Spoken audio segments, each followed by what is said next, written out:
esta tarde.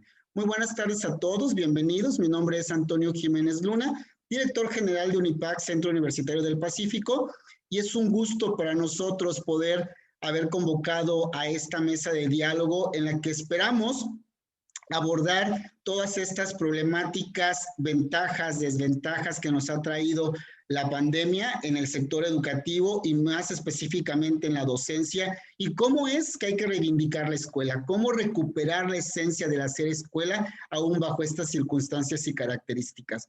Pues bienvenidos, bienvenidos todos. Vamos a seguir admitiendo, vamos a dar inicio. Les explico la dinámica. Cada uno de ellos va a tener 3 minutos para ir contestando cada pregunta. Y posteriormente, al final, vamos a hacer un resumen junto con las preguntas que ustedes hagan el favor de hacer a través del chat. ¿Ok? Muy bien. Pues sin más preámbulo, como ustedes vieron, hoy pretendemos hacer un análisis acerca de qué es lo que está pasando en la educación a partir de la pandemia y vamos a lograr ponernos en este diálogo para platicar un poquito de las experiencias que hemos vivido desde lo académico, desde la gestión, desde la administración del currículum y todo lo que ha implicado en la práctica las clases sincrónicas. Muy bien. El orden para que respondan ustedes lo deciden. Puede ser primero la doctora Peroso, la doctora Hernández o el doctor Alejandro, como ustedes gusten, ¿ok? Voy a lanzar la primera pregunta. La primera pregunta es, la situación actual está agudizando los problemas que ya existían dentro del proceso de enseñanza-aprendizaje y ahora se ponen de manifiesto desde el escenario digital. ¿Cuáles consideran ustedes que son esas problemáticas que mantenemos vigentes? Bueno, voy a iniciar. Buenas noches, bienvenidos todos. Bueno, tenemos muchos problemas que mantenemos vigentes. Uno de los grandes problemas que tenemos se refiere a un docente que se ha mantenido muy pasivo con respecto a aprender otras cosas. Y ese cambio de la presencialidad a la virtualidad lo ha afectado muchísimo porque en muchas ocasiones no tiene la formación debida para atender esa actividad como debería ser. También nosotros, los países latinos, tenemos un problema grave de conectividad y esos problemas de conectividad creo que van a afectar los problemas de acceso a la educación y nos van a llevar estos momentos a tener mucha deserción estudiantil. Hay cosas que están unidas en este proceso. Un docente que no estaba listo, unos padres que estaban acostumbrados a que el docente resolviera el problema de la escuela y un país que no está, unos países que no estaban listos para acceder y trabajar en una virtualidad. Creo que esas tres, una triada que es peligrosa y ha sido bien marcada en los problemas de casi todos los países latinos, producto del problema de la pandemia. Gracias. Bien, mira, yo analizo esta situación desde el punto de vista de la educación básica, ¿no? Que es donde tenemos el mayor número de alumnos. Creo que la despersonalización del docente ha sido un parteaguas, porque estaban acostumbrados a ver a los niños como números. Sí, estaban dentro de las aulas, interactuaban con ellos, pero eran números al final de cuentas, ¿no? Y ahorita siguen con esa situación, siguen viendo si el alumno entregó evidencias, si cumplió con una actividad o no cumplió, y no se han preocupado por las necesidades educativas de cada uno de ellos. Otro punto muy importante que puedo rescatar es la falta de una verdadera inclusión. Hablamos de necesidades educativas especiales, pero no las llevamos a cabo, ¿eh? Las detectamos, las analizamos y hacemos cursos sobre ello, pero no planeamos para atender en esa situación. Y eso ha sido tanto en nivel presencial como ahora en esta modalidad virtual. Otro punto que puedo rescatar es la falta de uso de tecnología. Si ustedes recuerdan, al menos aquí en México, llevamos 3 sexenios hablando de innovación educativa. Tal es el caso que, si ustedes recuerdan, hace 5 años, en la SEP se les dio tableta a nivel nacional a todos los niños que estaban en 5º año. Se capacitó a los maestros, pero no se llevó a cabo, ¿eh? Los alumnos salieron de primaria con su tableta sin saberla usar y sin usarla. Después pusieron internet para todas las escuelas públicas y, sin embargo, no había computadoras dentro de algunos planteles, por lo tanto no se utilizó esa tecnología. Los niños, a pesar de que ya estamos en esta modalidad virtual, siguen sin tener habilidades tecnológicas. Lo mismo que los docentes, ¿eh? Los docentes se han preparado, han tratado de hacer lo mejor que pueden, pero siguen sin tener bien desarrolladas las habilidades tecnológicas. Por lo tanto, yo puedo abonar esos 3 problemas que continúan tanto de manera presencial como de manera virtual. Gracias, maestra, doctora Ana María.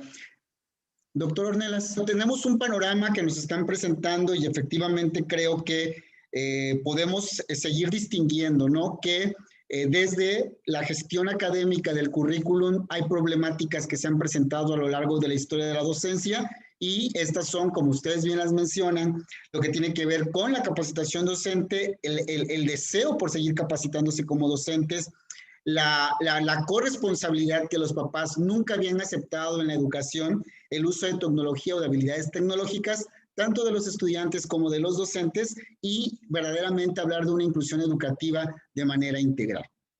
La siguiente pregunta: ante las circunstancias que vivimos y desde nuestro rol docente, ¿estamos preparados para adaptarnos al cambio y asumir el reto como agentes principales en la formación académica y profesional? ¿Y por qué?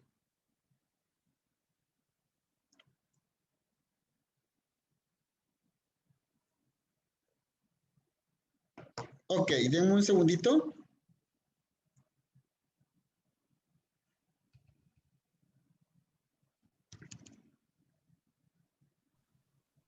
Listo, doctora. Ok. Bueno, yo creo que estamos preparados, entre comillas, porque tenemos la capacidad y tenemos el con qué, diríamos así, a criollo, para hacerlo, porque creo que nuestros docentes, dentro de todos los grandes problemas que han tenido que enfrentar por una falta de formación, la conectividad, los padres que muchas veces no tienen cómo ayudar al estudiante, porque no están listos tampoco para ayudarlo. Nuestros docentes tienen ganas de hacerlo, pero es importante que es un reto.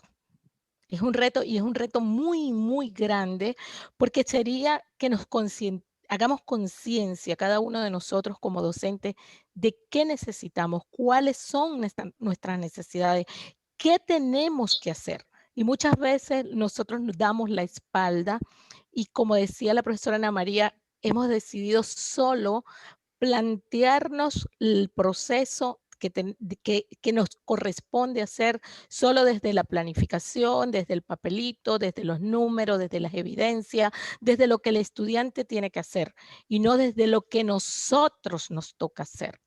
Lo que debemos hacer, lo que nos toca en este momento, hacernos cargo y responsable de nuestra formación, no esperar que nadie nos venga a formar, hacernos responsable de buscar nuevas formas de llegar a este estudiante, de motivarlo, de acercarnos al padre que no tiene oportunidad de ayudar a su hijo porque a lo mejor no sabe cómo hacerlo, y nosotros convertirnos en ese mediador de ese proceso, padre, hijo y educador.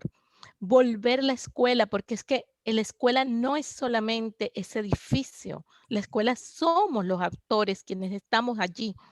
Entonces tenemos que hacernos cargo de esa responsabilidad de escuela. Creo que la formación, incluir la investigación dentro de nuestros procesos, preocuparnos cómo lograr resolver esos problemas, ese reto que nos tocó, fue el momento y nos tocó a todos los venezolanos. Eso es algo que debemos estar conscientes. Pienso que nosotros los docentes, siempre he dicho algo, que a pesar de todo, los docentes somos en Latinoamérica con menores salarios, pero siempre los docentes nos preocupamos en estudiar y en formarnos. Hay una preocupación por eso. Entonces eso dice mucho de nosotros, pero creo que el momento fue muy rápido, muy abrupto lo que nos pasó, pero yo pienso que sí podemos enfrentar este compromiso. Con mucho trabajo, pero sí lo podemos hacer. Yo soy optimista en eso. Gracias. Doctor Ornelas.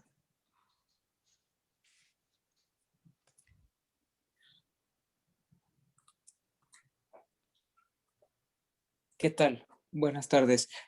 Una disculpa porque he tenido problemas con mi conexión. No es el internet, es la luz incluso, pero bueno, espero poder participar sin mayores contratiempos en esta mesa. Agradezco la invitación.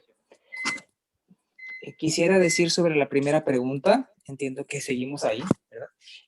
Que si bien hay diferentes problemáticas en la escuela que son previas a la contingencia sanitaria por coronavirus, tal como lo señala la pregunta, ahora en este contexto, en el escenario digital, una de las problemáticas que yo creo que hemos podido ver de más manifiesto es la desvinculación que a veces existe entre los contenidos escolares y la vida social.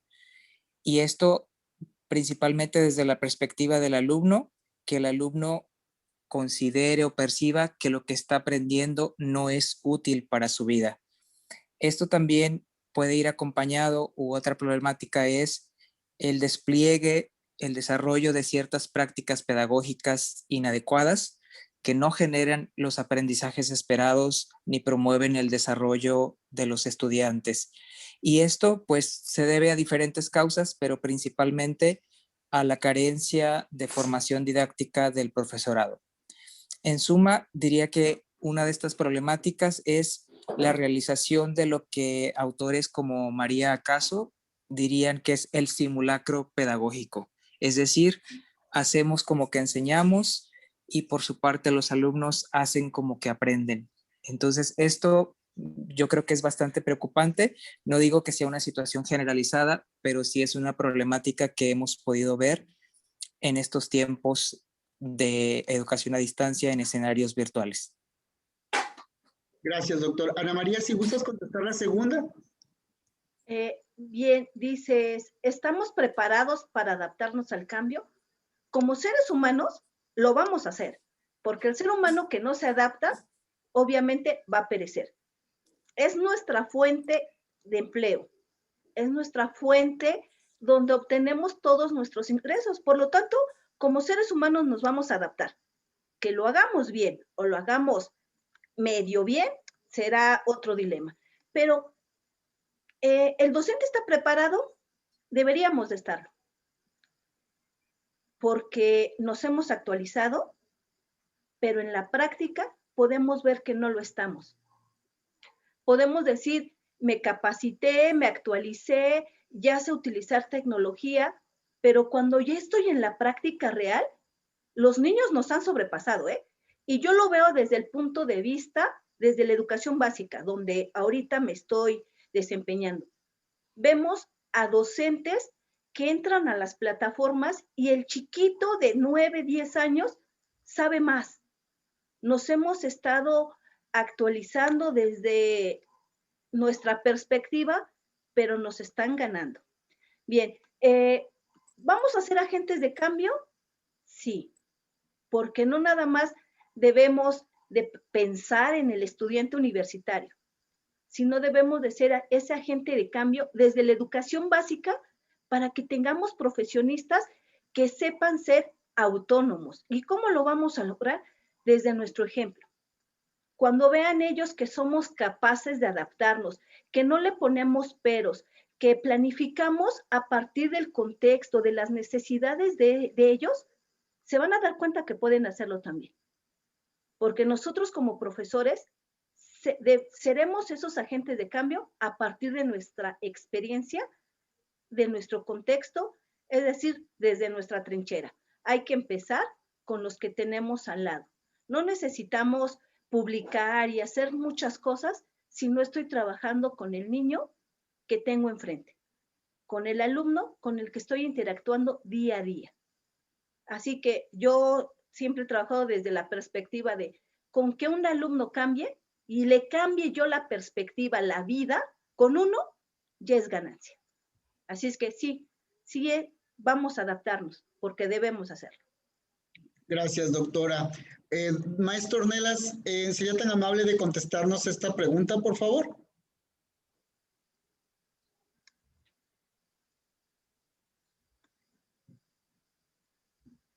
¿Estamos preparados para adaptarnos al cambio y asumir el reto como agentes principales en la formación académica y profesional? ¿Por qué?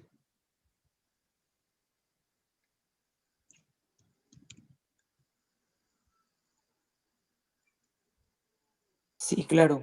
Es una pregunta que considero tanto relevante como necesaria y muy compleja, por cierto. Considero que esta respuesta no puede ser categórica, tanto por el número de casos, es decir, por los profesores, ni por la amplitud de las capacidades que cada profesor requiere para afrontar esta situación compleja, esta situación contingente.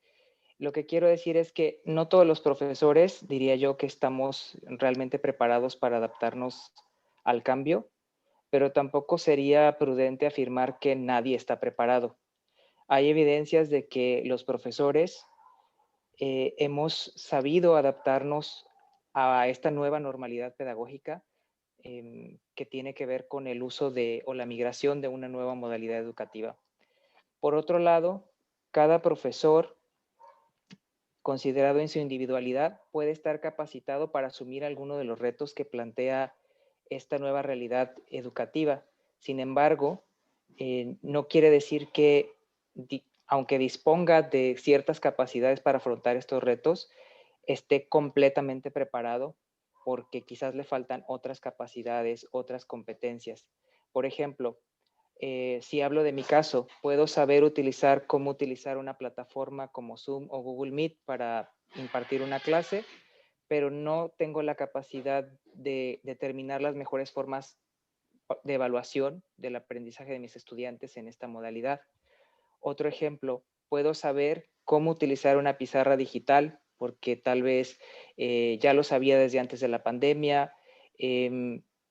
Me puse a informarme y descubrí una herramienta que se llama Jamboard y que está muy interesante y la estoy incorporando en mi docencia, pero por otro lado no sé cómo mantener realmente la atención, la motivación, el involucramiento de mis alumnos con su proceso de aprendizaje.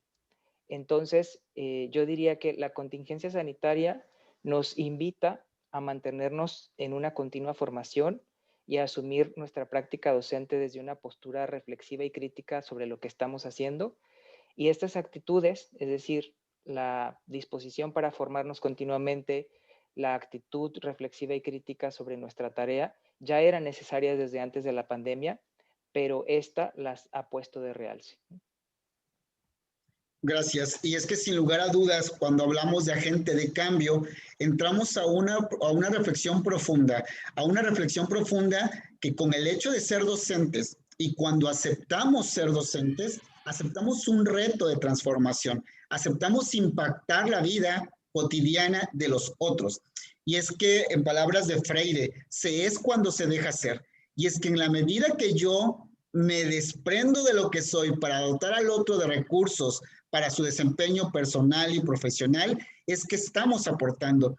El problema es, y por eso es importante hacer esta reflexión desde esta pregunta del agente de cambio, porque cuando estábamos en el salón de clase, en lo presencial, ¿cuál era la motivación que nosotros teníamos de estar en el aula? Ahora seguimos, como bien lo dijo la doctora Peroso y Ana María, pues seguimos porque es nuestro trabajo. Necesitamos trabajar para seguir viviendo, ¿no? Para seguir teniendo este ingreso. Pero este ingreso Y se los voy a poner como un ejemplo que ayer trabajando con una maquila que estamos organizando un curso de capacitación, y estábamos hablando, y lo recordé mucho para hablarlo el día de hoy en esta mesa, estábamos hablando cómo vamos a conectar a los usuarios, a los operadores de esa maquila, a conectar con la calidad de su producto. Y encontramos la forma que lo adecuado para conectar a todo el personal de la maquila con lo que hace es indicarle, porque se dedican a hacer chalecos antibalas que salvan vidas y que su trabajo impacta tanto que permite salvar vidas. Y es que lo asumí tanto con lo que íbamos a hablar hoy. ¿Qué hacemos nosotros todos los días en las aulas? ¿Qué hacemos todos los días con nuestro discurso? ¿Qué hacemos todos los días con la comunicación que tenemos con ellos? ¿Cómo logramos en ese diálogo y en esa dialéctica que establecemos con nuestros estudiantes impactar su vida? ¿Cómo cambiamos su perspectiva de mundo? ¿Cómo les permitimos vivir una forma diferente de ser en el mundo? Y es que es a partir de esto, del ser agentes de cambio, que nosotros podemos cambiar realmente, impactar la vida del sujeto.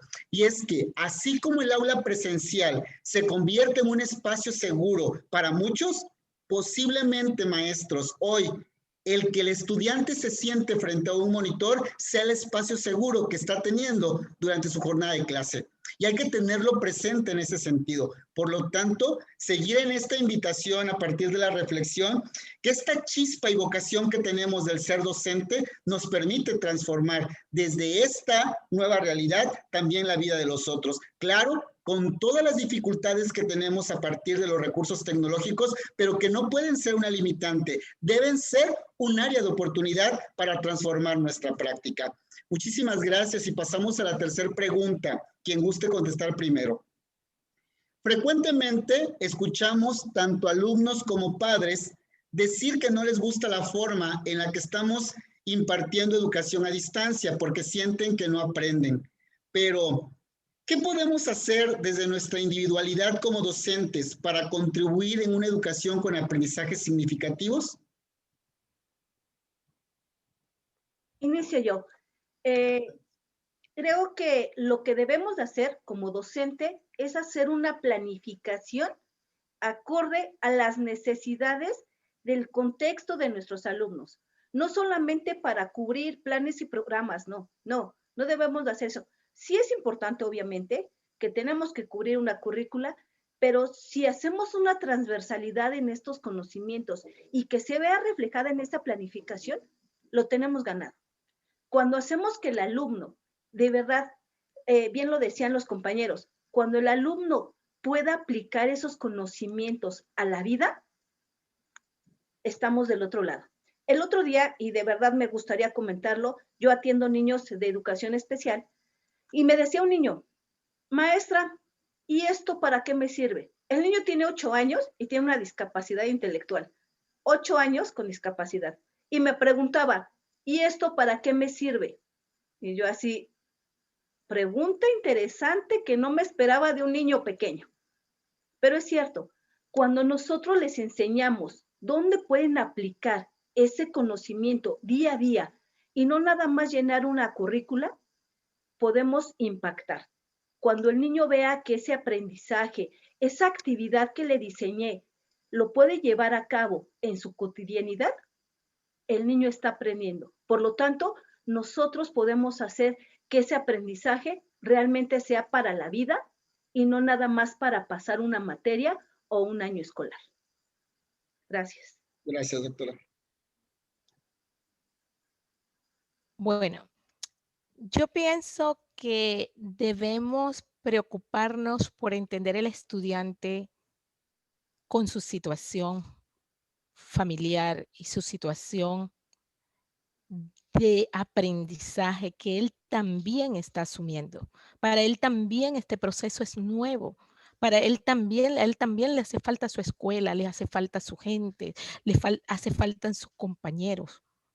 Entonces, yo pienso que el docente debe preocuparse no solo en trabajar los contenidos, sino aprovechar esta oportunidad tan grande que nos están dando las tecnologías para el desarrollo de habilidades del pensamiento, para el desarrollo de lograr trabajar eso que nosotros conocemos que el estudiante, por ejemplo, como son algo de la lectura, de que él aprenda el autoaprendizaje, que él logre desarrollar ese proceso interno que nosotros en la escuela a veces lo limitamos dentro del aula de clase y solo nos el contenido, a esta hora hay que hacer el tema tal, a esta hora el tema tal. Él dentro de la tecnología, el aula digital, ese proceso innovador nos da oportunidad de trabajar la neurociencia, de trabajar el neuroaprendizaje, de trabajar otras cosas más que el contenido y que no debemos desaprovechar, porque el contenido es importante, pero también es importante lo que podemos desarrollar en las habilidades del pensamiento para que el estudiante, yo no quiero ser pesimista, pero yo pienso que el mundo entero no vuelve la presencialidad 100%, que ya esto va a marcar un antes y un después. Por lo tanto, hay que preparar a ese estudiante que además del contenido desarrolle esas habilidades para vivir con la tecnología. Y eso tiene que ver con que ellos son los nativos digitales. Ellos lo tienen. Lo que tenemos es que tocarlo y hacerlo dentro del proceso de enseñanza-aprendizaje. Gracias. Doctor Ornelas. Sí, sí. Repito o retomo la pregunta, ¿no? ¿Qué podemos hacer cada uno de nosotros, educadores, docentes, para contribuir en una educación con aprendizajes significativos? Además de suscribirme a lo que han dicho mis colegas, insistiría en la idea que mencioné anteriormente, la importancia de la formación continua. Es decir, ¿qué podemos hacer? Formarnos continuamente.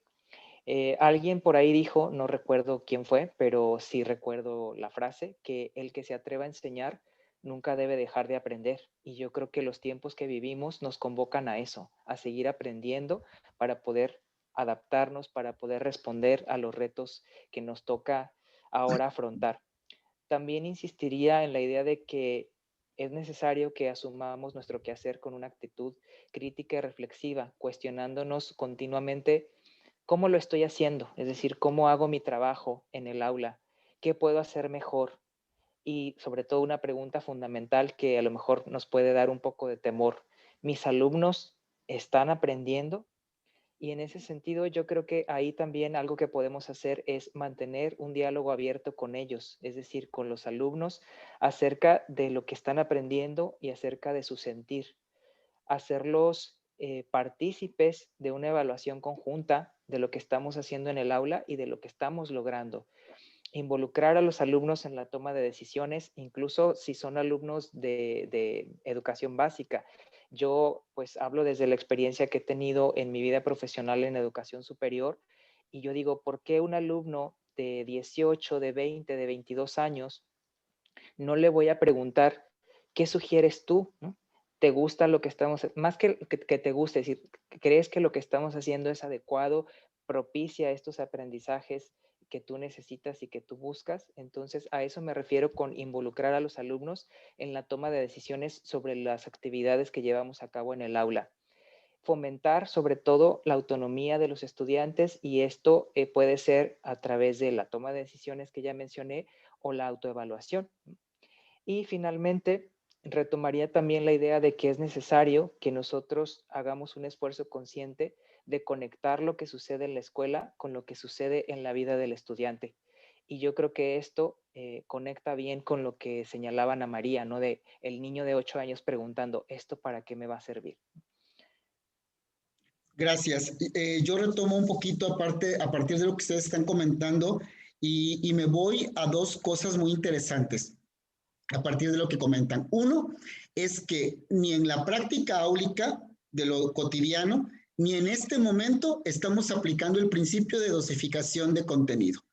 La dosificación de contenido nos da pavor a todos, ¿sí? Porque hemos aprendido y hemos llevado en las escuelas que debemos acabar un programa de estudios de pe a pa en los tiempos que nos determina el cuatrimestre, el semestre y el trimestre. y todas las coordinaciones académicas van atrás de ese objetivo que es culminar una planeación didáctica que hicimos en un momento y vamos saturándonos todos de contenido. Pero ni en el aula ni en este momento hemos puesto en práctica lo importante y lo valioso que es la dosificación de contenido. Tú eres el experto de contenidos, ¿sí? ¿Cómo llevas a la práctica y al aula esa dosificación de contenidos? ¿Qué es más importante de aprender para el estudiante y cómo le hago llegar ese contenido, ¿no?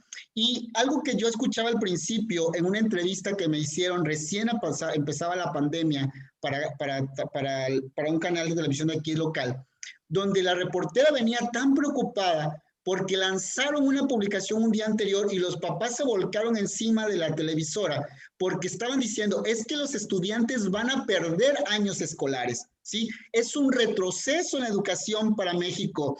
Y dije, ¿cómo se ve que no han analizado nada de lo que es educación, verdad? ¿Cómo no analizan los índices de educativos que tenemos en el país, ¿no? Pero para los papás era preocupante que el estudiante no estuviera en la escuela porque iba a perder año, iba a perder aprendizaje.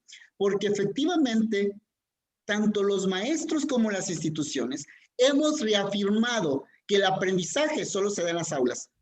Y eso es culpa de nosotros, ¿sí? Eso es culpa de las instituciones, eso es culpa de los docentes. Reafirmar que el aprendizaje solo se da en las aulas, en las 4 paredes llamadas escuela, ese es un problema que hemos nosotros acrecentado, ¿sí? Entonces, ¿cómo romper este paradigma? ¿Cómo romper esta idea? Creo que es en la medida de cómo nosotros dotamos al otro para reconocer que el aprendizaje está en cualquier escenario, en cualquier lado, ¿sí? Si nosotros volteamos a ver la historia de la educación rural, aprendían bajo un árbol, ¿sí? No había necesidad de tecnología y así aprendieron nuestros abuelos y así aprendieron nuestros padres. Pero ahora necesitamos la mayor tecnología del cañón y la pizarra digital para aprender. Vendimos una idea de escuela errónea. Vendimos y tecnificamos una escuela, comercializamos y capitalizamos una idea neoliberal de escuela donde toda la esencia del ser docente se perdió. Porque ahora el docente es la computadora, ahora el docente es el cañón, es el PowerPoint, es el software, es el mejor laboratorio y es el iPad. La escuela que tiene iPad es la mejor escuela. Es una aberración lo que estamos haciendo con la idea central de lo que implica educar. Y es que aquí es cuando yo le decía a la reportera, dime entonces, ¿qué hemos estado haciendo los padres cuando creen que su hijo no va a aprender desde casa?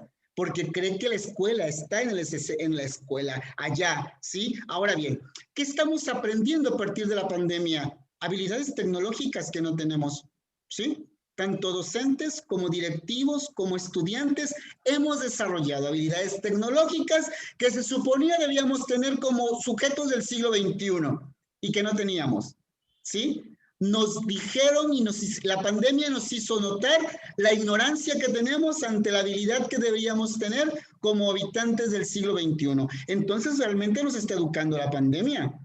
Nos está educando en mucho. Entonces le decía yo a la reportera, voltea la pregunta. Di, no es qué no van a aprender, mejor di, ¿qué vamos a aprender?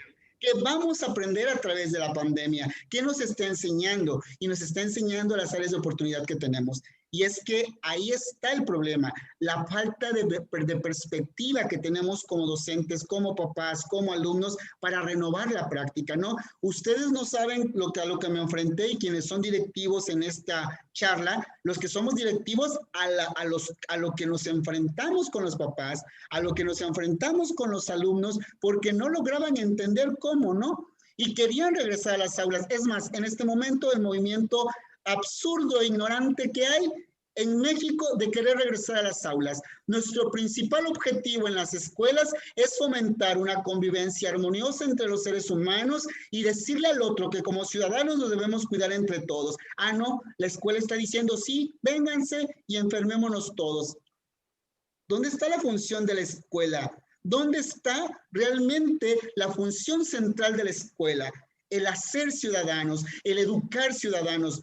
Es ahí entonces donde la preocupación en esta pregunta radica. ¿Cómo voltear al papá y decirle el mensaje al revés para que entienda que su hijo está aprendiendo? Dificultades tenemos, ¿sí? Todos. laborales, económicas, sociales, impacto por muchos años vamos a tener, pero replantearnos esta pregunta implicará entonces encontrar el aprendizaje significativo que estamos obteniendo como docentes, pero también que están obteniendo ellos. Dosifiquen contenidos, ¿sí? Utilicemos cada recurso de la casa humilde o sofisticada que tengan nuestros estudiantes para aprender. Podemos utilizar todo lo que está en la casa para que el estudiante aprenda, ¿sí? No necesitamos la gran tecnología, no necesitamos los grandes materiales ni los laboratorios. Es más, se los pongo como institución. Hoy nuestras instalaciones, nuestras canchas, nuestra red, nuestra intranet sirvieron para nada. Para nada. No tenemos que ofrecerle a nuestros estudiantes porque nada de eso podemos presumirle hoy a nuestro estudiante. Ni la cancha más sofisticada, ni el intercambio internacional, ni el doble grado sirven en este momento. Lo que implica es reivindicar la escuela, la esencia de hacer escuela. Bueno, nos pasamos a la cuarta y agradezco mucho a los ponentes que nos están dando estas grandes aportaciones para reflexionar. Vamos a la quinta pregunta en esta mesa. Va para todos. El contexto que hoy tenemos, el contexto COVID-19, ha planteado repensar el perfil docente. ¿Cuáles son los procesos de formación inicial como futuros docentes a reestructurar? ¿Qué impacto ha tenido la formación continua en estos momentos de pandemia y cómo debemos asumir ese compromiso?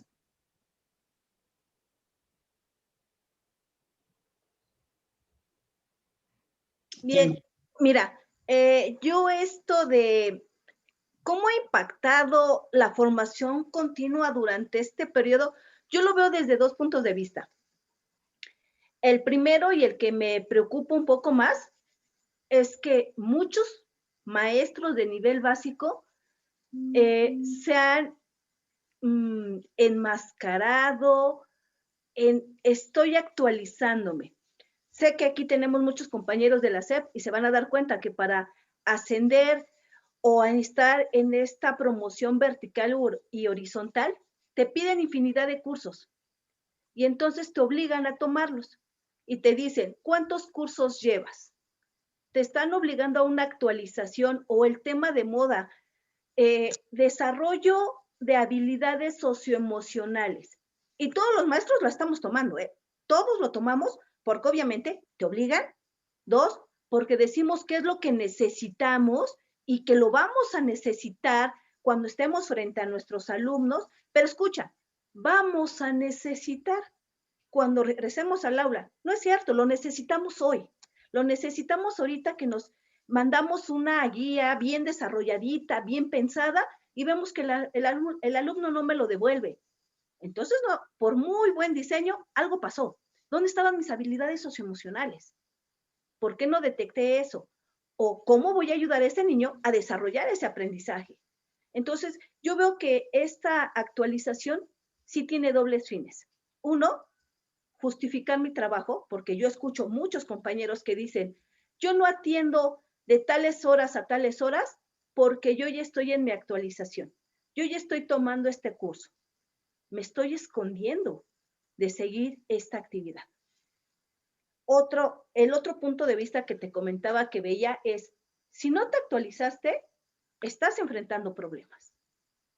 Si te actualizaste y lo estás aplicando, porque no basta con decir, me actualicé, tomé cursos y todo, si no lo aplicas en el aula. De nada me sirve mostrarte ahorita un currículum de 50 hojas si yo no aplico eso en lo que estoy haciendo.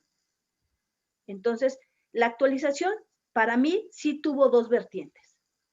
El de justificar mis horas laborables y el de hacer un verdadero cambio en mi práctica docente. ¿Cuáles son estos procesos de formación inicial a reestructurar? Yo creo que debemos de analizar el perfil de egreso del estudiante. Si de verdad lo que estoy haciendo va a abonar a ese perfil. Y si ese perfil permite tener alumnos para el mundo, no solamente para mi sociedad. Mira, no sé si has escuchado la pedagogía jesuita que prepara alumnos para el mundo. No solamente para satisfacer las necesidades de tu comunidad, sino para que te puedas desenvolver en cualquier ambiente. Y eso debemos de hacer desde la educación básica, preparar a ese estudiante que sea capaz de leer cualquier texto, que sea capaz de comprender y de ejecutar. Es decir, desarrollar todas esas habilidades en los estudiantes en los que estamos participando. Y no solamente decir, yo ya hice, yo ya soy supervisor, yo ya pasé, yo ya alcé, yo ya alcancé otro nivel, sino que tenemos que compartir lo que aprendí con todos los que están en mi contexto. ¿Cómo debemos de asumir ese compromiso? Debo de aplicarlo.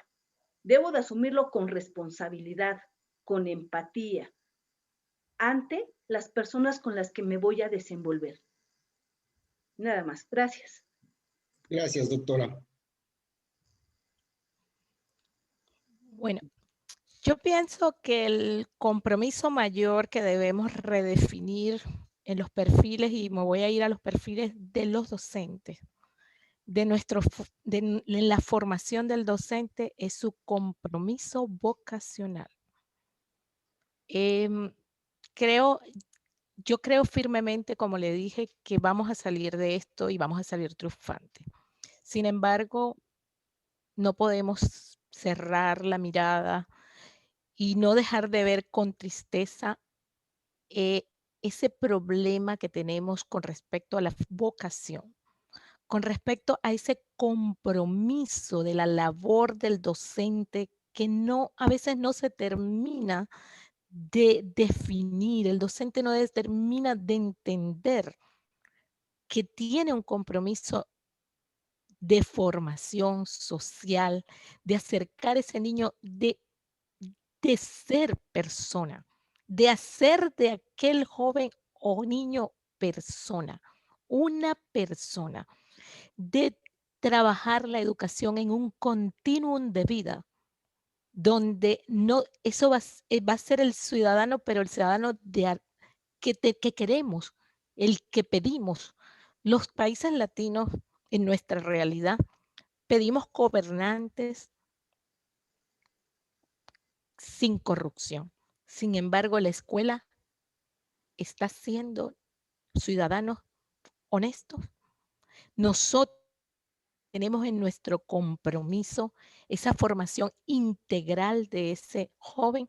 Entonces yo pienso, no sé qué pasa en países como México, pero nosotros aquí en Venezuela, yo trabajo en una institución que damos educación, la formación, y vemos con preocupación cómo a veces los promedios más bajos, las personas que se acercan a estudiar educación, son las personas que ni siquiera no tienen, no es que les gusta, no es la vocación, sino que bueno, acá es donde me aceptan. Entonces, ese compromiso, esa formación inicial, debemos revisar cómo estamos formando al docente. Y lo principal es qué calidad humana de persona está siendo formado el docente. No solo qué le estamos dando para que él haga. Porque yo pienso que si él está consciente de ese compromiso social que tiene con la educación, él va a buscar lo demás. Porque eso lo va a llevar a buscarlo, porque tiene un compromiso hacia esa labor docente. Gracias, doctora. Doctor. Sí, bueno, pues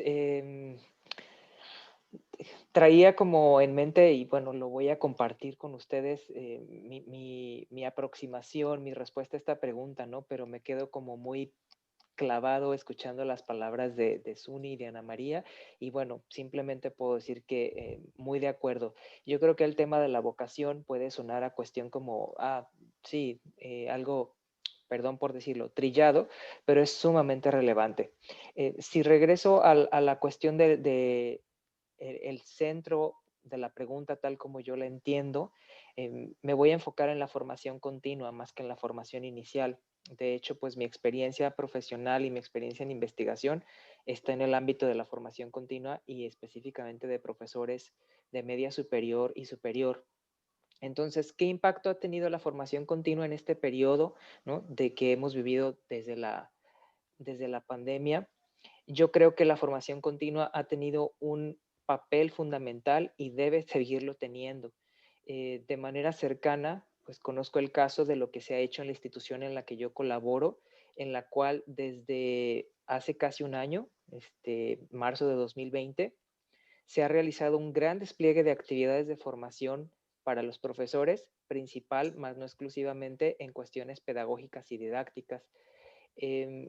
Por supuesto, yo creo que más allá de decirle al profesor cómo dar una clase en modalidad virtual, tampoco debemos descuidar la formación humanista y lo que mencionaba Ana María, la formación en el aspecto socioemocional, pero no porque esté de moda, no porque sea lo que necesitaremos en el futuro, como decía ella, es porque lo necesitamos hoy. No podemos soslayar el gran impacto que ha tenido este confinamiento ya tan prolongado en el aspecto afectivo, en las emociones, en el sentir de los estudiantes, pero también de nosotros como docentes. Y ya para concluir mi intervención sobre esta pregunta, ¿cómo asumir este compromiso con la formación? Pues reiteraría algo de lo que ya he dicho, ¿no? El profesor debe de estar comprometido con su propia formación, no esperar a que la institución le ofrezca un curso. Es importante que cada profesor gestione, administre, se haga cargo de su propia formación, como lo señalan autores como Philippe Perrenot, ¿no?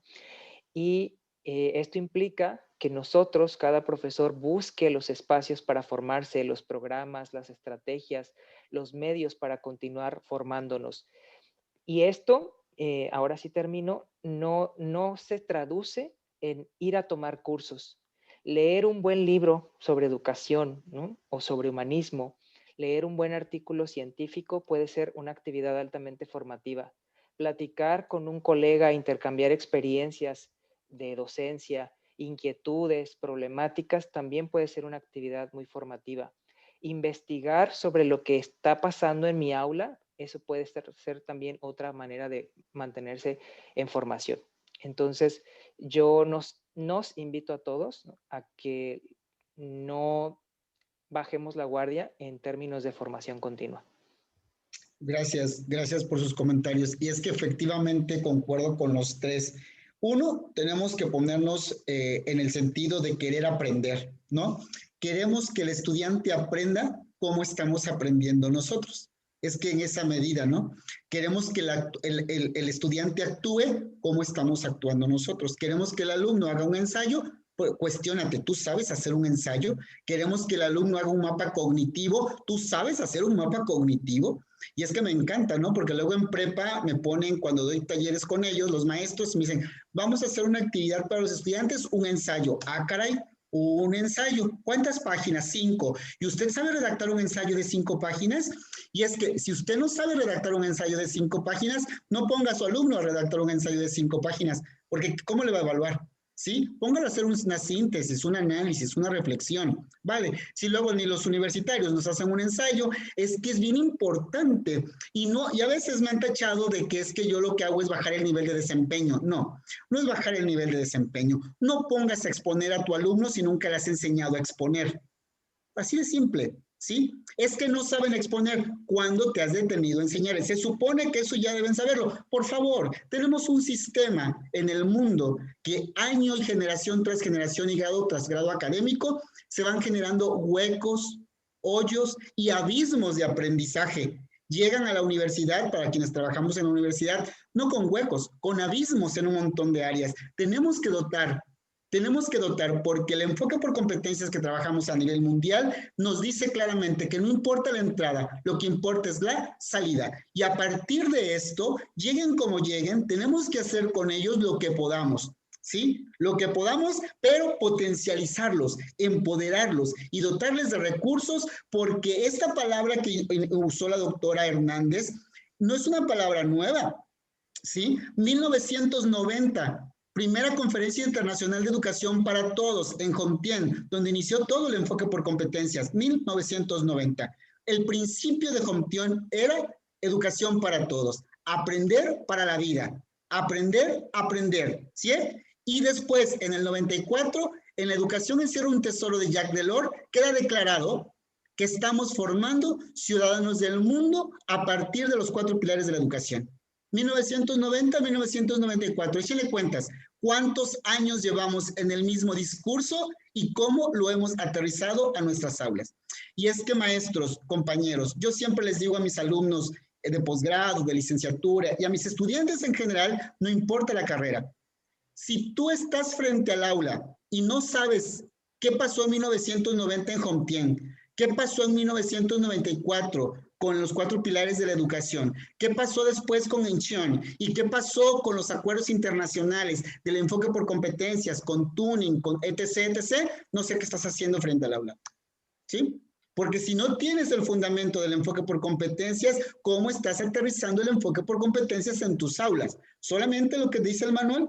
¿Solamente lo que he escuchado? ¿O solamente como yo aprendí a ser docente? ¿O como me enseñaron a mí a ser docente? ¿O como me enseñaron yo creo que debo enseñar? Bueno, es un fin de reflexiones que nos debemos llevar y lo retomo porque efectivamente estamos formando ciudadanos del mundo, ¿sí? Desde cualquier disciplina, ingenieros, médicos, abogados, educadores, cualquiera puede llegar a ser docente, ¿sí? Muchos de ustedes que están hoy aquí posiblemente no se formaron en la docencia, llegaron a la docencia, ¿sí? Y fueron formados en otras disciplinas, pero cuando decidieron estar en esta área, híjole, adquirieron el paquete completo, ¿sí? Mi agua va. Dijeron, quiero ser docente, asumo la responsabilidad que eso implica con todos los detalles que eso conlleva. Trabajar muchas horas, no tener un sueldo digno, etc., etc., etc. Nadie nos obliga a ser docentes. Decidimos por amor y vocación ser docentes, porque queremos transformar vidas, porque queremos reconstruir el tejido social, porque queremos impactar la vida de otros. Y qué bonito se escucha esto, ¿no? Queremos impactar la vida de alguien más y en esa medida fue que aceptamos ser docentes. Bien, vamos a la penúltima para que vayan pensando sus preguntas para compartir con nuestros invitados de esta tarde. La siguiente pregunta, por múltiples factores y ante esta pandemia, el nivel de deserción ha ido en aumento. ¿Cómo puede influir positivamente el docente para que el estudiante considere permanecer en clase? Bomba. Adelante, compañeros. Bueno, como lo decía al inicio, ha sido impactante también para el estudiante esto que le tocó, estudiar desde la casa, estudiar desde otra manera.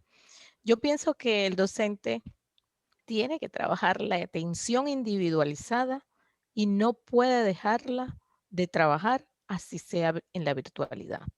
Debe trabajar la motivación de la clase, debe brindar el apoyo y sobre todo debe siempre preguntar, estar en contacto con ese estudiante para saber cuáles son sus dificultades con relación a, porque como le decíamos al inicio, en las zonas rurales, en algunos espacios, el niño no tiene mamá, papá quien lo ayude, porque a veces son personas que ni siquiera tienen la formación para hacerlo. No hay una buena conexión. Entonces, el niño se va alejando si no tiene un horario, porque si no tiene un papá que haga ese cuidado de un horario, el niño se va alejando de ese momento, porque cree que lo que decía el Antonio, de que la escuela es solo allá, el edificio, que la escuela es imposible que sea aquí en la casa, que es imposible que yo aprenda aquí. Él también se plantea eso. Entonces, cuando él se plantea eso, el docente debe mantener ese acercamiento con el niño para saber y para conocer cuáles son sus dificultades, para tratar de ayudarlo a solventar. Bueno, no a tratar, él debe solventarle al estudiante con ayuda de la familia esos problemas, porque hay otra realidad que a mí me ha preocupado últimamente en la educación. Yo decía, la UNESCO en los últimos en las últimas convenciones decía que se había superado América Latina un poco ese problema del acceso y sobre todo en la primaria estaba superado, que casi todos los niños estaban yendo a la escuela. Y yo pienso que en este año de pandemia quizás estas estadísticas nos están cambiando. Y nos están cambiando mucho porque el docente entre agobiado con el trabajo de no manejar la tecnología y no saber lo que va a hacer, el padre agobiado con el muchacho en la casa que tampoco está acostumbrado, el muchacho se está alejando de la formación. Entonces es cuando más el docente debe preocuparse por lograr llegar mediante la tecnología, pero también mediante ese acercamiento humano que aunque medie la tecnología, no se puede perder. No se puede perder ese saludo, ese qué quieren, qué necesitan, así sea mediante la tecnología. Gracias, doctora. Bien, creo que una forma de hacer que los chicos continúen en el aula es entendiéndolos. Y hay que entender esta parte humana que necesitan, el contacto, la interacción que necesitan entre ellos. No solamente extrañan el aprender, el estar en un salón o simplemente estar sentados. Extrañan la relación con sus compañeros. Mira, yo daba una sesión en esta semana y los niños, ¿le puedo enseñar mi perro? ¿Le puedo enseñar mi perico? Y me enseñaron cosas que ni uno se imaginaba, pero era la necesidad del reconocimiento, de que ellos digan, mi maestra me toma en cuenta, mi maestra se preocupa por mí. Entonces, ¿qué debemos de hacer? Seguir siendo ese profesor humano que hemos sido a lo largo de la historia. Y como bien lo dicen, analizamos la historia de educación en México y el profesor siempre ha sido un parteaguas, siempre ha sido una figura fundamental en todas las comunidades. Entonces debemos de seguir siendo eso. Podemos darnos cuenta, los compañeros que están en educación básica, que las estadísticas de alumnos bajaron y se dieron de baja los chicos porque los papás no contaban con recursos y no contaban con el tiempo o con las habilidades para poder ayudar a sus niños. Pero aquí el docente debe de seguir siendo esa persona que motiva, que jala, que ayuda a los niños a desarrollar esos aprendizajes. Y algo que a mí me gusta mucho, como lo decía Sergio Tobón, hay que enseñarles a socializar lo que hacen. No solamente es, me entregó una evidencia, ya me mandó la fotito, yo ya lo registré, lo guardé y tengo mi evidencia para entregar a supervisión o a dirección de que ese alumno sí está trabajando. Sino enseñarlos, así como lo hacíamos en las aulas. Exprésate, presume tu producto, lo que elaboraste con tanto trabajo y que te ayudó mamá, enséñalo frente a tus compañeros. Y de verdad que hacer eso, hacer que la educación siga siendo un aspecto social, hace que los niños estén en el aula. Algo también que me gustaría aportar es que debemos de seguirlos tratando con respeto. Que el niño sea capaz de preguntar frente aquí a la computadora. Aquí ya es un poquito más fácil, porque ya no están las risitas de no sabe o no puede, sino que el niño sea capaz de preguntar dudas y nosotros como docentes ayudarles a entender esa duda. No solamente decirle, este conocimiento es del año escolar pasado o es aprendizaje previo y ya lo deberías de saber. Y lo vemos con profesores a nivel medio superior, que te dicen, este conocimiento es de secundaria, tú ya lo deberías de dominar. Yo no me voy a regresar a enseñarte algo que tú ya sabías. ¿Por qué no? Entonces, yo como docente hice una evaluación diagnóstica mal o de plano no la hice, porque no detecté esas necesidades en mi alumno y por lo tanto no pude impactar. Y obviamente mi alumno es, mejor no entro, si me va a regañar o no me va a ayudar o me pregunta, dudas, y cuando expreso mi duda no me ayuda, pues mejor no entro. Entonces debemos de seguir siendo empáticos como lo hemos hecho en el salón, como lo hemos hecho a lo largo de la historia y por algo somos docentes, porque queremos ayudar, queremos transformar nuestro país, nuestra comunidad y debemos de seguir siendo esa persona humana, con todas las habilidades, con esa empatía, con esa solidaridad que siempre nos ha caracterizado. Debemos de seguir siendo profesores por amor, por pasión y porque queremos algo mejor. Muy bien, pues justo quisiera empezar mi aportación por donde ha terminado ahora Ana María, sobre la empatía. Lo tenía yo considerado para decirlo en otro momento, pero creo que ahora mismo es importante. ¿Cómo puede influir positivamente el docente para que el estudiante considere permanecer en clases? Lo primero que diría es eso, mostrándose cálido, empático, manteniéndose cerca, aunque resulte paradójico ahora hablar de cercanía, porque estamos aprendiendo y enseñando a distancia, pero me refiero a una cercanía en lo afectivo, ¿no? En que nos sientan que realmente estamos con ellos y para ellos. Mi otra idea, que la había preparado como en 3 puntitos, pero creo que se resumen en uno solo, es cómo hacer que el alumno quiera permanecer en clases, pues dándole motivos para considerar que la escuela es valiosa, ayudándole al alumno a entender que la escuela va mucho más allá de asistir a clase y pasar exámenes, comprometiéndonos como profesores a ayudarles a aprender cosas, y no me refiero a cosas materiales, elementos que sean relevantes para su vida, tanto en el escenario personal, en lo social o en lo profesional, para quienes estamos en la educación superior. Es decir, aprendí algo en la escuela que realmente me sirve, ¿no? que conecta con mis inquietudes, con mis necesidades. Pero también quisiera decir que más allá de los contenidos curriculares, como han dicho las colegas y como he leído un poquito en el chat, el profesor también puede invertir tiempo, esfuerzo, dedicación en ayudarle al alumno a conocerse a sí mismo y a potenciar el desarrollo de sus talentos. A mí me ha pasado, por ejemplo, que trabajando con universitarios, que digamos ya son personas de 18, 20 años, me dicen cuando les pregunto, ¿cuál es uno de tus talentos? Me dicen, no sé. O me dicen, ninguno, no tengo ninguno.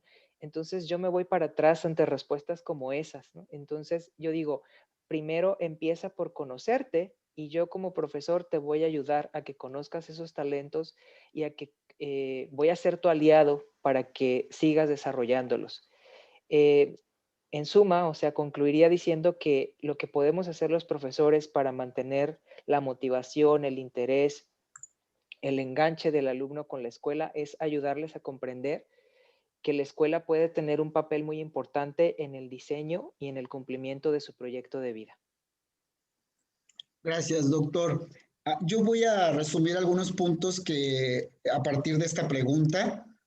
Primero, por ahí leí en alguna infografía, no recuerdo, que no enseñamos lo que sabemos, enseñamos lo que somos. ¿Sí? Y eso lo leí apenas hace muy poco, ¿no? Y creo que sí es cierto, no enseñamos lo que sabemos, enseñamos lo que somos. Nuestra actitud, ¿sí? La actitud ante el aprendizaje y ante la materia siempre va a marcar la diferencia del entusiasmo del estudiante en nuestra clase o en nuestra sesión, ¿sí?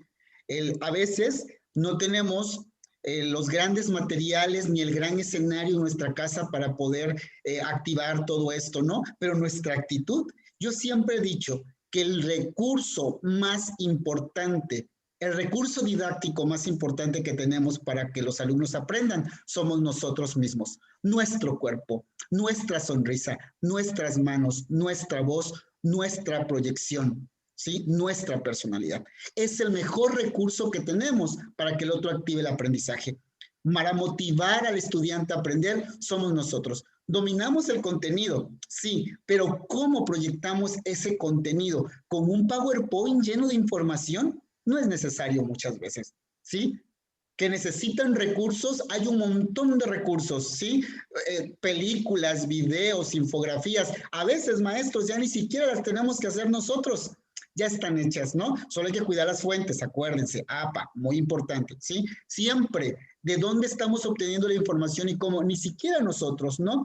Pero yo creo que sí tiene que ver mucho con esta actitud.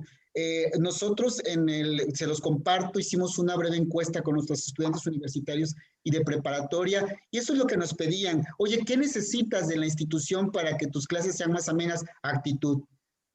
¿Cómo? Sí, actitud. Que el maestro que esté frente a la cámara tenga actitud. Oye, pero es que queremos que prendas tu cámara. Pues si el maestro no la prende, ¿yo por qué la voy a prender? ¿Sí? Si el maestro no me invita a querer estar, y dije, madre de mi vida, y si es cierto, ¿no? Si yo no te invito a querer estar con tu cámara encendida, pues no lo vas a estar. Oye, aquí estoy, ¿qué onda? ¿Cómo te ha ido hoy? ¿Cómo estás? Si yo no incentivo, si yo no le echo chispa, si yo no le pongo sal y pimienta a mi sesión, ¿sí? No va a haber quien se convide de la buena actitud para querer estar. Cierto, yo siempre he dicho que la clase, que el proceso del aprendizaje es el proceso de enamoramiento, ¿sí? Es un proceso de enamoramiento. Cuando nos enamoramos, ¿cómo estamos? Pero perdidos, ¿sí? Queremos estar, esté como esté, ¿sí? Haga frío, sea de noche, sean las 3 de la mañana, ahí queremos estar. Bueno, activemos e incentivemos que nuestras aulas sean eso, que el sujeto quiere estar. Y reitero, no enseñamos lo que sabemos, enseñamos lo que somos. Una segunda frase a partir de lo que comparten mis compañeros: maestro creativo, maestro efectivo. ¿Sí? Es una frase que he traído los últimos 13 años en mi vida profesional. El maestro que es creativo es un maestro efectivo. ¿Sí? Así de simple. Con lo que tenga yo, doy mi clase. Vale, con lo que tenga. Que es que la computadora no falló. Me pasó en una clase de posgrado, mi primer sesión de posgrado con un grupo que no me conocía. ¿Sí? No sé qué le pasó a mi computadora. Tuve que terminar dando la clase en el celular.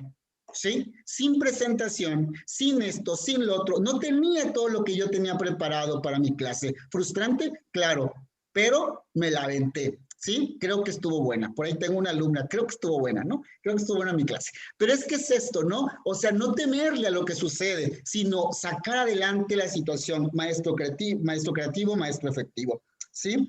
Hay que ser empáticos, no simpáticos. Ojo con esto, maestros. A veces nos confundimos, ¿sí?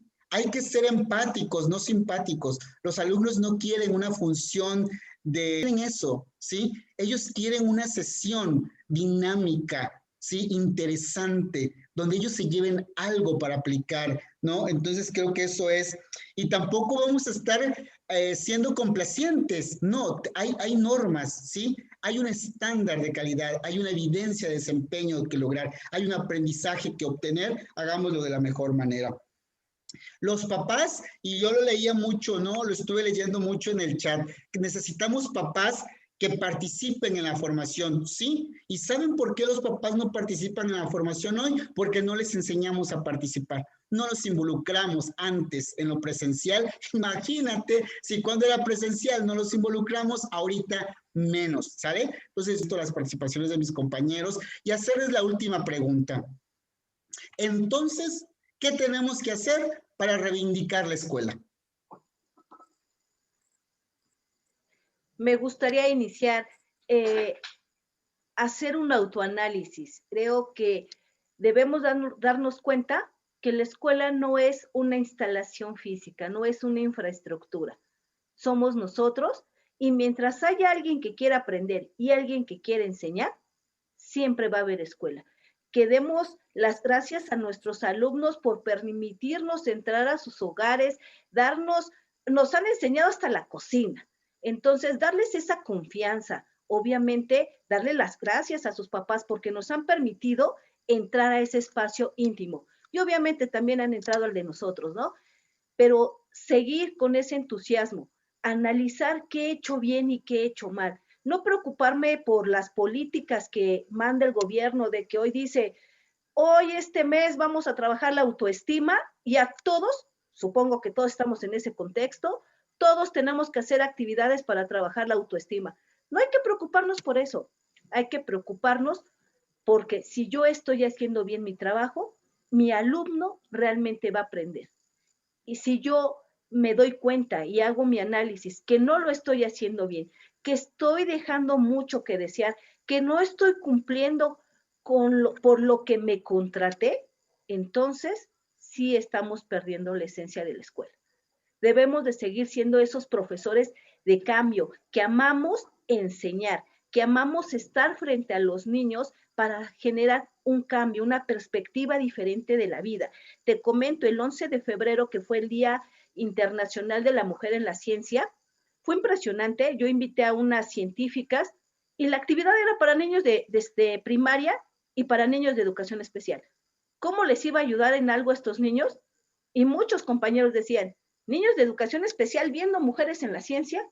Y yo, no me interesa. Quiero que vean ellos que mucha gente ha pasado por lo mismo para llegar a ser quienes son.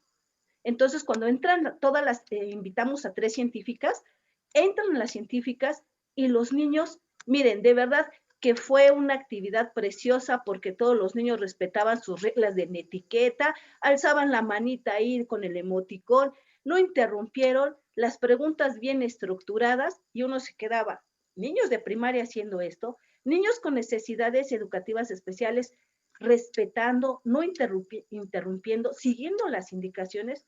Entonces es cuando digo, vamos bien, somos una escuela, aunque no estamos en una instalación física. Seguimos teniendo esas normas sociales, esa necesidad de aprender, esas ganas de seguir siendo diferentes y seguir trabajando por los niños y para los niños.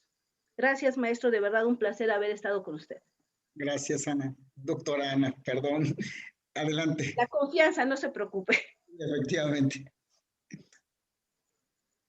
Bueno, creo que tenemos que seguir con el compromiso hacia todo lo que hacemos.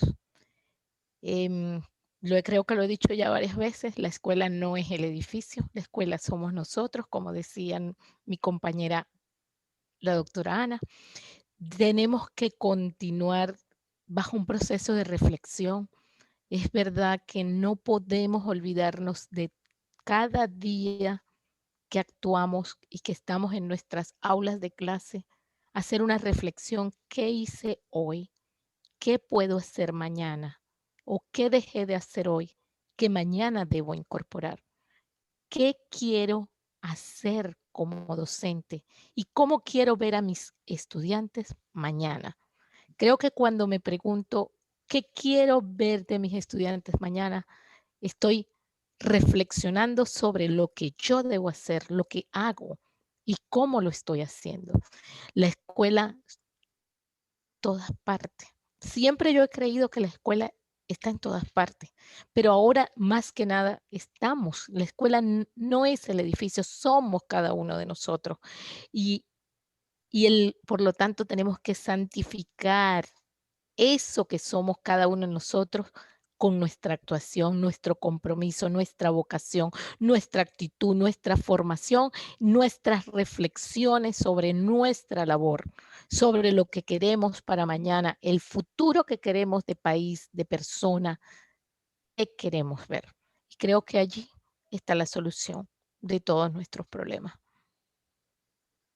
Gracias. Doctor. Muy bien, sí, coincido con lo que han dicho. La escuela no es instalación física, ¿no? La escuela es una organización, somos las personas.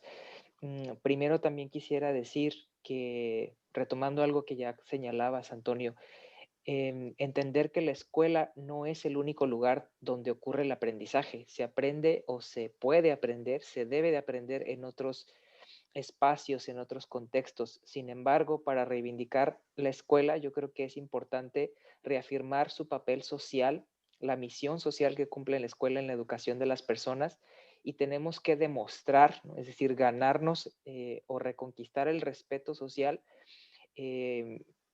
planteando la idea de que la escuela es el espacio privilegiado para aprender. O sea, reitero, no es el único espacio para aprender, pero sí es un espacio que ha sido desde su nacimiento creado para propiciar aprendizajes, pero esto tiene que convertirse en una realidad y no ser nada más un ideal o una, pues sí, una idea romántica.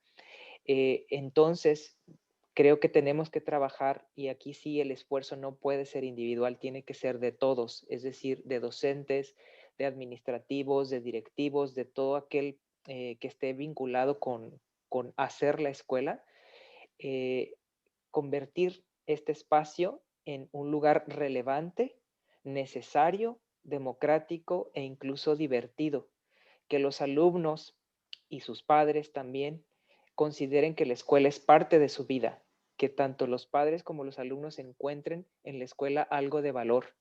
Por ejemplo, más allá de las actividades académicas, que tengamos talleres, actividades culturales, deportivas, actividades para propiciar reflexiones conjuntas, actividades para convivir, ¿no? Como lo que señalabas, Antonio, de los padres y los hijos viendo películas juntos. Acá en donde yo trabajo, de repente se organizó una noche de videojuegos y bueno, podríamos pensar que, bueno, esa no es la esencia de la escuela, pero es algo que la escuela puede hacer para propiciar, pues no el aprendizaje de las matemáticas o de un contenido curricular, pero sí crear espacios de convivencia. Es decir, o termino diciendo que si la escuela ofrece algo valioso para todos los que asisten a ella, ahí yo creo que la vamos a estar reivindicando. Claro, y es que nos hemos centrado como directivos, me incluyo, como docentes, a que al único que le enseñamos es al estudiante y no. El estudiante tiene que hacer eco en la familia, porque eso implica que la transformación social que queremos inicia con el estudiante, pero impacta su entorno. Entonces, yo estoy trabajando con un colegio en Veracruz en este momento donde estamos capacitando a estudiantes y a padres por igual y no saben lo interesante que ha sido. ¿Sí? Lo interesante que ha sido que el papá tiene acceso a los mismos contenidos porque el estudiante dice, ay, sí, pero saben, esto debería también saberlo mi papá. ¿Sí me explico? Porque entonces, al sumar las piezas estudiante-papá, comenzamos a hacer este vínculo que hemos dejado de hacer como institución educativa, ¿sí? Le ofrecemos un servicio y un producto, porque cómo nos encantan las clases muestra cuando estamos en lo presencial, cómo nos encantan las clases muestra para presumir no sé qué. Que el niño sabe alzar la mano y lo presumimos. Que si el niño supo hacer armar una pelota y lo presumimos. No, por favor, ¿sí? No, por favor, hagamos cosas con sentido. Si queremos renovar la perspectiva de instituciones educativas, tenemos que hacer cosas con sentido, que impacten. Vayamos a sembrar árboles juntos, vayamos a impactar socialmente una colonia. Eso es aprendizaje, eso verdaderamente es accionar educativo. No encerrarnos en una sala y ponerles galletas y café a los papás. ¿Y quieren ahora que participen los padres en el proceso de aprendizaje? Hay que replantearnos entonces y reivindicar la escuela con el sentido real de la escuela. No es un producto, no es un servicio, es formación para transformar la realidad que nosotros estamos buscando. Y es que por ahí encontramos entonces el sentido que nosotros queremos dejar esta tarde con la palabra reivindicar, que implica darle el sitio que merece a la institución, a lo que es realmente el educar, ¿no? En vocación, como maestros, como docentes, pero también a mis compañeros directivos. Tenemos nosotros como directivos que replantear nuestra acción como líderes, ¿sí? En un congreso pasado en febrero de líderes educativos, el planteamiento fue la actitud. Tenemos que cambiar nuestra actitud como líderes, como directivos, como gestores y como administradores del currículum. ¿Por qué? Porque parece que estamos administrando zapatos y hemos dejado de hacer labor social. Hemos dejado, aun cuando tengamos programas comunitarios, son nada más porque hay que cumplir con FIMPES, con ANUYES y con todo lo demás, ¿no?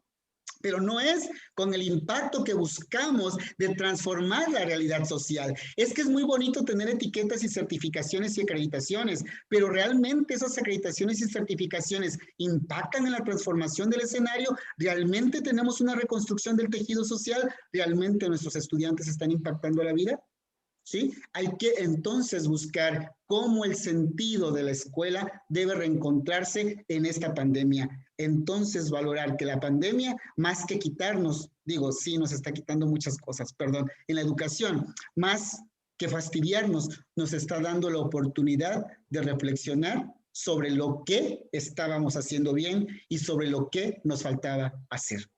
¿Sí? Bueno, abro el espacio a preguntas. Muchas gracias, compañeros. Doctora Hernández, Peroso, Ornelas, gracias por sus aportaciones.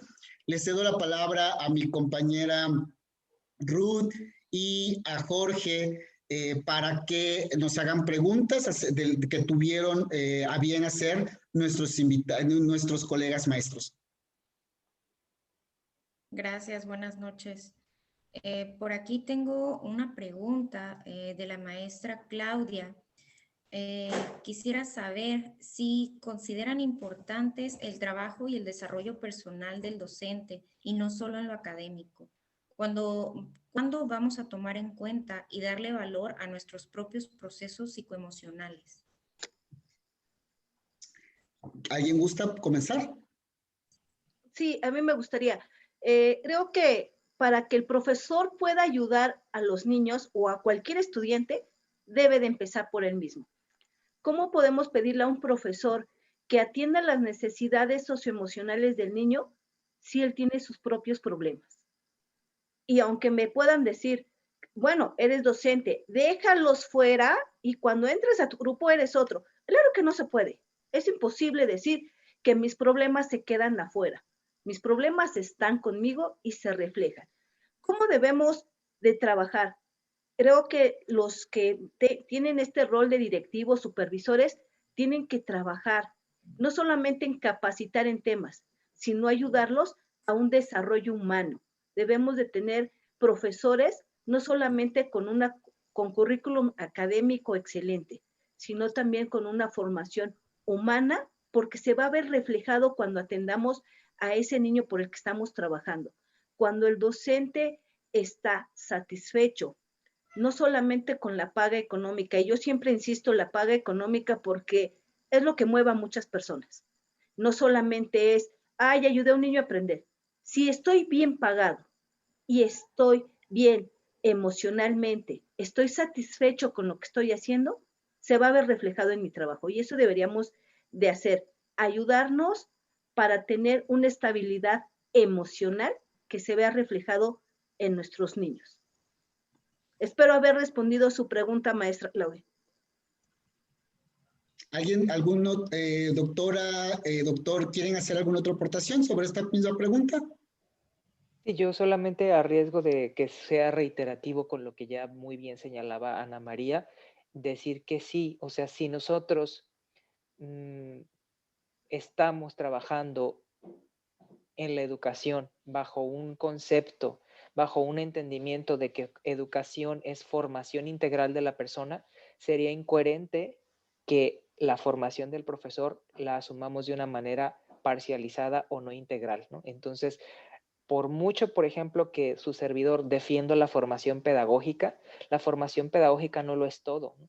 También tiene que haber una formación humanista, como decía Ana María, también tiene que haber una formación que enriquezca o que fortalezca las capacidades personales, la actitud personal del docente para que trabaje en seguir construyendo su propia persona. Además, para no robar mucho tiempo, también me suscribo completamente a la idea, como les digo a mis alumnos, 300% de acuerdo con Ana María en que no solo es la formación, también son las condiciones laborales que mantengan la satisfacción y el compromiso con la docencia del profesorado. Gracias, David. Doctora, ¿quiere agregar algo?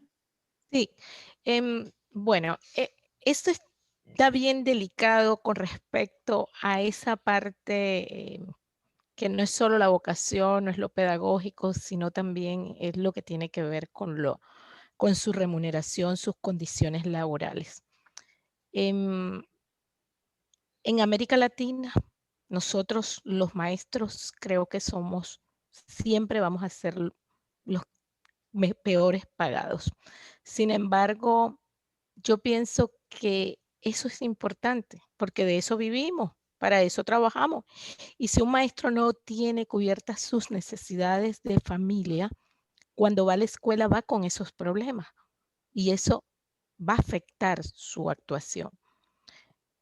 Pero hay que tener mucho cuidado con eso, con respecto a que esa no debe ser la excusa para no hacer lo que debo hacer, ¿no? Algunos países tienen mejores condiciones, otros tenemos peores condiciones. Voy a hablar un poco del caso Venezuela, donde vemos hoy día un maestro admirable, en mi punto de vista, porque sin conexión, con sueldos muy bajos, están atendiendo a los niños. Están atendiendo a los niños con muchas dificultades, con el pago de sus rentas, porque no hay conexión, pero lo están haciendo. Y es una posición admirable dentro de la profesión docente. Sin embargo, con muchos problemas, y yo digo, ¿hasta cuándo? No sabemos hasta cuándo esto se va a dar, porque va a llegar un momento que el maestro no lo va a poder hacer. Y eso ha afectado su proceso emocional y por lo tanto a lo mejor no es bueno su desempeño en ese proceso que está viviendo en este momento con los jóvenes o con los niños. Sin embargo, si vamos a buscar que siempre la motivación sea económica, creo que nunca vamos a llegar al ideal de lo que queremos como maestro. Es algo, yo digo, es vocación de servicio. Lo decidimos. Y si no quiero hacerlo, tengo que buscar otra cosa que hacer. Tengo que buscar otra cosa que hacer. Pero esa no debe ser la excusa, aunque sé que emocionalmente me va a afectar. Mucho cuidado con eso. Gracias. Sin lugar a dudas, creo que la parte humana o la parte del ser persona del profesor es fundamental.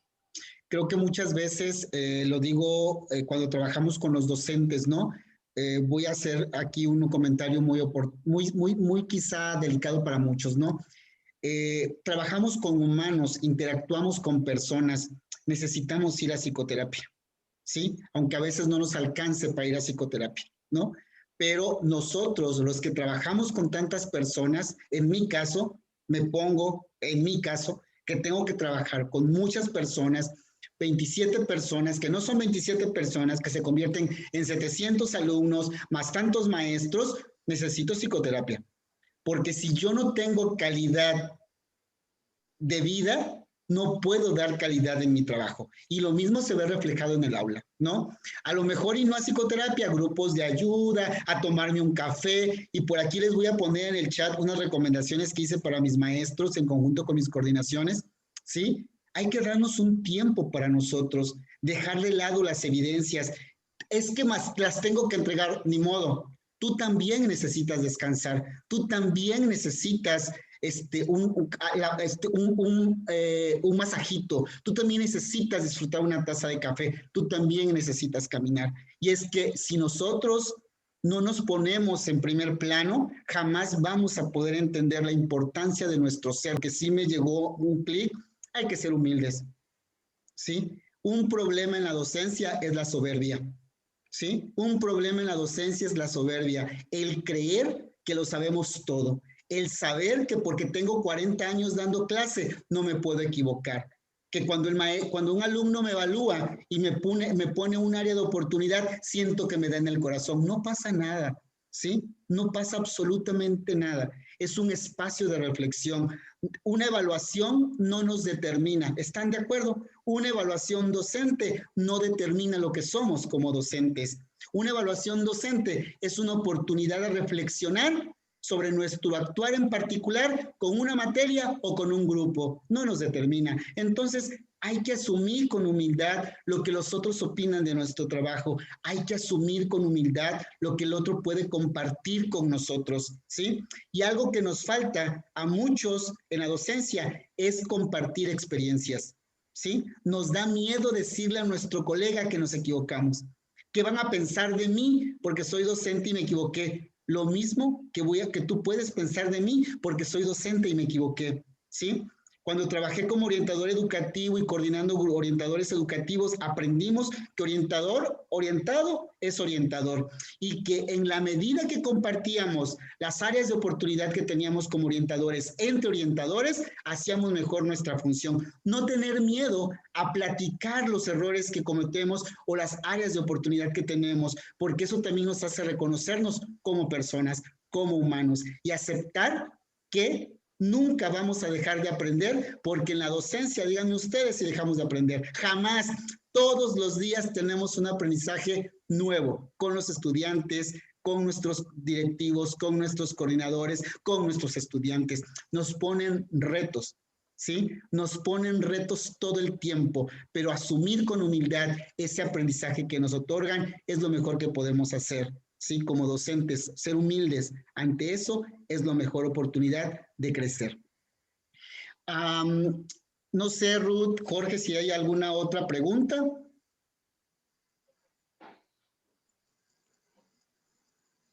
Compañeros, si alguien tiene otra pregunta que quiera hacer en el chat, adelante. Por ahí les compartí unas recomendaciones que dije compartir con mis compañeros. También en este momento les voy a compartir una liga de un análisis que encontré hace un par de días cuando estábamos organizando la mesa con mis compañeros sobre una lectura que profundiza un poco acerca de qué implica reivindicar la escuela, ¿no? De un autor muy interesante que... De parte del maestro Enrique, ¿cómo ayudar al alumno y al maestro a aceptar y trabajar con su ego ante el proceso de enseñanza-aprendizaje y buscar el autorreconocimiento de la importancia de ambos en este proceso, que es justamente de lo que estaba hablando, ¿no? No sé si alguien quiere abonar algo más al respecto a eso. Creo que somos egocentristas por naturaleza, ¿no? Por eso nos hicimos docentes. Si no fuéramos egocentristas, les puedo asegurar que no estaríamos frente a un grupo. Esto es desde mi humilde punto de opinión, porque creo que a muchos nos gusta ser escuchados. Y obviamente debemos de trabajar sobre ello, debemos dosificarlo, porque es bueno ser egocentrista, porque nos permite seguir preparándonos, seguir actualizándonos, pero tenemos que dosificarlos, tenemos que domar a mi narcisista interno, que no se deje evidenciar y obviamente ser empáticos con mis compañeros. Como bien lo decían, en la educación básica ahorita están las comunidades de aprendizaje, estos consejos técnicos que nos han ayudado a entender, a compartir experiencias exitosas, y cuando me doy cuenta que mi compañero lo hizo mejor, pues tomo esa parte. Debemos de ser humildes, de tomar y dar para que podamos mejorar la educación, no solamente de nuestros salones, sino en nuestra propia vida. Cuando aprendo a sí presumir lo que hago, porque eso es bueno, presumir lo que hacemos, pero de una manera humilde, de una manera compartida para ayudar a crecer al otro y no solamente para sentirme el que yo hago mejor las cosas o mis cosas son más vistosas. Gracias. Espero haberla contestado. Claro, abonaste. Muy bien. Pues bueno, estamos, Ruth, Jorge, creo que ya no hay nada más, ¿verdad? Pues...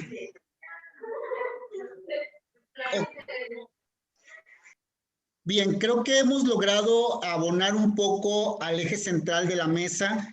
El objetivo, creo que con muchas de las reflexiones que ustedes están haciendo a lo largo del chat, que les voy a compartir el archivo a todos, creo que vamos a ir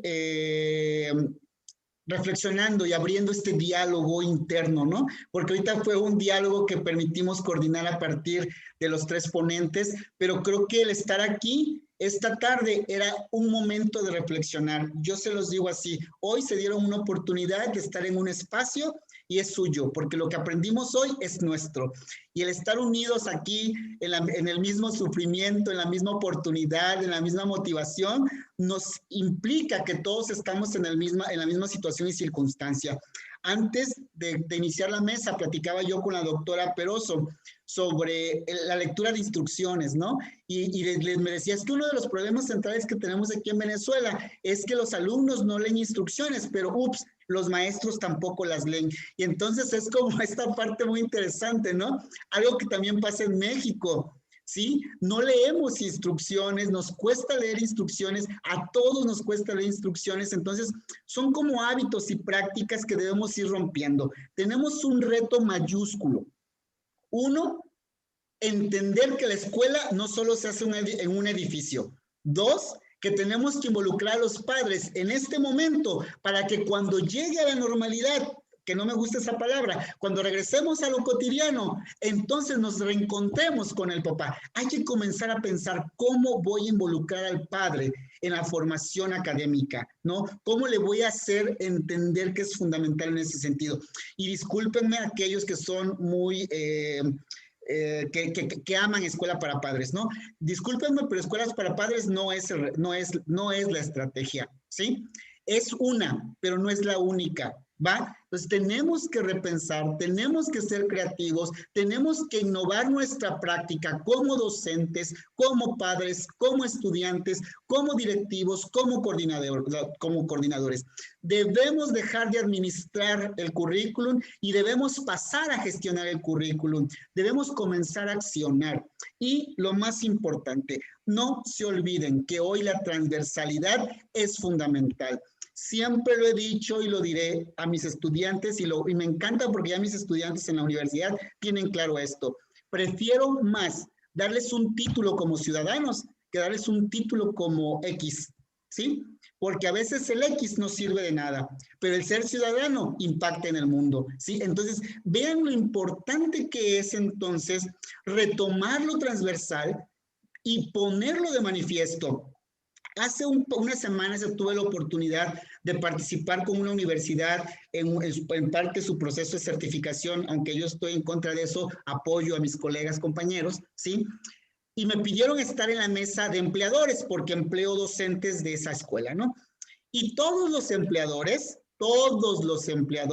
¿saben qué exigen a la universidad que formemos?